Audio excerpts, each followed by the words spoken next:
동성애 성향은 심리적 병증이나 문제가 아닙니다. 다만 동성애 성향을 갖게 된 그 이유에 따라서 우리는 동성애자들을 대할 때 다소 좀 어려움을 느낄 수 있습니다.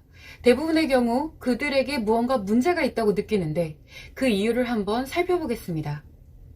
남자가 동성애자가 되는 경우와 여자가 동성애자가 되는 경우가 조금 다른데, 만약 자연스럽게 심리가 발달해가는 과정에서 성적 성향이 그렇게 형성되는 경우에는 성별과 상관이 없이 크게 문제가 되지 않습니다. 이성을 사랑하는 것과 똑같이 건강한 마음으로 살아갈 수 있기 때문입니다. 그런데 이때 남자의 경우 보다 자극적인 섹스 쾌락을 추구하다 보니 동성애자가 되는 경우가 있습니다. 왜냐하면 남자들은 이런 성적 행동에 있어서 여자들보다 상대적으로 훨씬 자유롭기 때문에 솔직히 남성들끼리 하는 섹스가 남성과 여성이 하는 섹스보다 훨씬 더 수위가 높고 자유롭습니다. 섹스를 하는 두 주체가 모두 이 성적 행동에 있어서 여자보다 자유롭기 때문입니다. 이렇게 남자 동성애자가 되는 사람들은 굉장히 섹스 쾌락에 집중된 삶을 살아갑니다.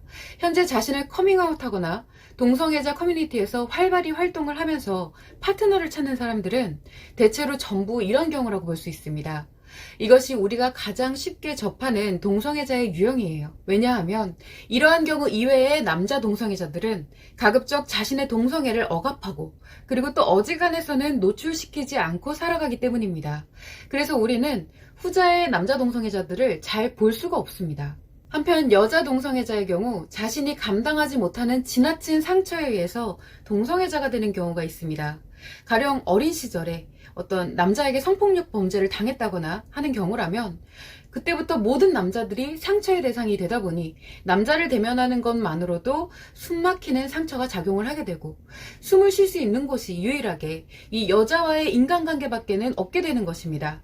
혹은 부모의 방치 속에서 이 방치조차도 상처인데 이렇게 방치를 당하면서 학교폭력을 당했다거나 하는 경우 어마어마한 상처가 되겠죠. 이렇게 아무도 자신의 상처를 돌봐주지 않는 상태에서 비교적 자신의 상처를 쉽게 공감하고 위로해주는 동성에게 사랑을 느끼게 되기도 합니다. 마찬가지로 이러한 부류가 우리가 가장 흔히 보고 접하는 여자 동성애자의 유형입니다. 이때 마찬가지로 상처가 없는데 자연스럽게 어쩌다 보니 심리가 발달해가는 과정에서 동성애자가 된 여자 동성애자들은 우리가 잘 볼 수가 없습니다. 굳이 자신의 삶을 노출하지 않기 때문이에요. 자, 그러면 무엇이 문제가 되느냐?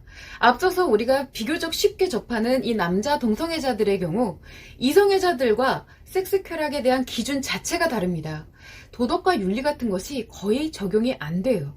또한 섹스 쾌락을 위해 인간관계를 맺고 섹스 쾌락을 위해 가치 추구를 하며 살아가기 때문에 모든 인간관계와 가치 추구가 그저 섹스를 하기 위한 수단에 지나지 않게 됩니다. 즉 섹스 욕구가 어마어마하다는 것인데 이러한 섹스 욕구는 또다시 엄청난 스트레스를 동반하기 때문에 스트레스도 잘 감당을 하지 못하는 편입니다. 그런 사람이 곁에 있다면 어떨까요? 아무래도 좀 대하기가 힘들 수밖에 없겠죠. 한편 우리가 쉽게 접하는 여자 동성애자의 경우에도 말할 것도 없이 엄청난 상처를 갖고 살아가는 여자라고 볼 수 있습니다. 여자에게 상처가 작용을 하면 어떤 불안, 강박, 예민함, 우울이나 집착과 같은 일들이 나타나기 때문에 엄청난 상처에 의해 동성애자가 된 여자 동성애자들은 그 정도가 좀 심합니다. 그러니 이러한 사람을 대하게 되면 역시 좀 불편하고 힘들어질 수밖에 없습니다. 그리고 이런 남자 동성애자 그리고 여자 동성애자는 굉장히 또 어떤 편협한 사고방식을 갖게 됩니다. 왜냐하면 자신의 삶에 작용하는 가장 큰 두 가지가 섹스 쾌락이거나 상처다 보니 어쩔 수가 없는 것입니다. 자, 상황이 이렇다 보니 우리가 동성애자들을 바라볼 때 동성애자는 좀 이상해, 동성애는 정신병증이야, 그런 생각을 갖게 되는데 사실 잘 생각해보면 동성애자여서 그런 것이 아닙니다. 비정상적인 섹스 욕구와 섹스 쾌락 추구 그리고 지나친 상처의 작용이 문제가 되는 것인데 이것은 사실 어떻게 보면 이성애자들도 마찬가지거든요. 그런데 이성애자들은 이 세상의 절대 다수인 반면에 비교적 동성애자들의 집단은 소수이다 보니까 너무 그러한 왜곡된 부분만 부각이 돼서 보여지는 것 뿐입니다. 한편 심리가 발달해 나가는 과정에서 자신도 모르게 자연스럽게 어떤 동성애적인 기억들이 쌓여서 지나친 섹스쾌락 추구나 상처가 없이도 자연스럽게 동성애자가 되는 경우도 있다고 말씀을 드렸죠. 이런 경우는 자신의 성적 성향을 어지간해서는 외부에 노출하지 않고 살아가면서 동성과 사랑을 하고 인연이 되는 경우에는 이 이성애자 못지않게 건강하고 행복하게 잘 살아갑니다. 만약 주변에서 이런 사람을 보면 그 사람이 사실 동성애자인지도 잘 알 수가 없고요. 되게 괜찮은 사람이라고 생각을 합니다. 자, 그렇다면 치료해야 할 것은 동성애 자체가 아니라 결국 지나친 섹스쾌락 추구와 지나친 상처겠죠.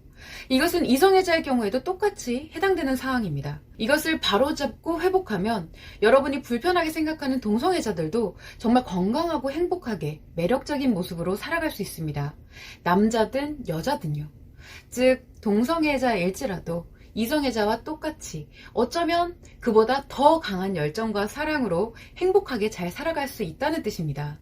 자, 그럼 이 어떤 지나친 섹스쾌락이나 지나친 상처가 아니라 동성애 자체를 치료할 수 있나요? 라고 생각을 하실 수 있을 거예요.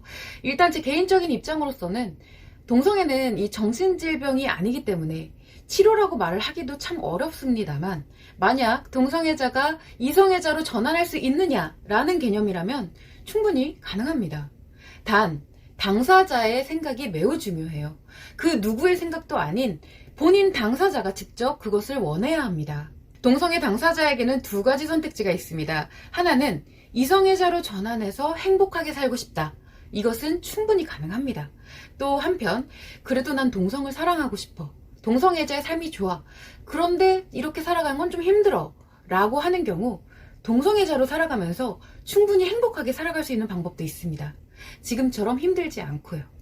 이 부분 꼭 유념을 해주셨으면 좋겠고, 결론적으로 이 동성애자에 대한 지나친 편견이나 이유 없는 거부감은 가질 필요는 없다는 생각입니다. 요약하자면 이성애자일지라도 지나치게 섹스쾌락만 추구하고 행복을 위한 수단의 일부로서 섹스를 하는 것이 아니라 섹스만을 위해서 살아가는 사람들이 분명히 있습니다.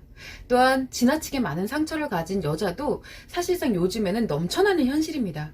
사실 동성애자가 아니라면 언젠가는 이성인 남자들에게 성적 이용물이 될 수밖에 없는 그 정도의 상처를 가진 여자들이 이성애자임에도 무수히 많습니다. 이러한 경우라면 이성애자일지라도 대하기가 힘들다고 느껴질 것이고요. 그저 그런 사람들 중 일부가 동성애를 선택한 것 뿐이며, 그런 유형의 사람들이 현재 자신들을 계속 노출을 하다 보니 그런 모습들이 마치 동성애의 상징인 것처럼 보여지고 있다라는 내용이었습니다. 자, 이러한 점들을 한번 참고를 해보셔서 주변이나 어떤 미디어 매체에서 볼 수 있는 사례를 통해서 정말 근본적인 문제는 무엇이었는지를 해석해보는 시간을 가지면 좋을 것 같습니다.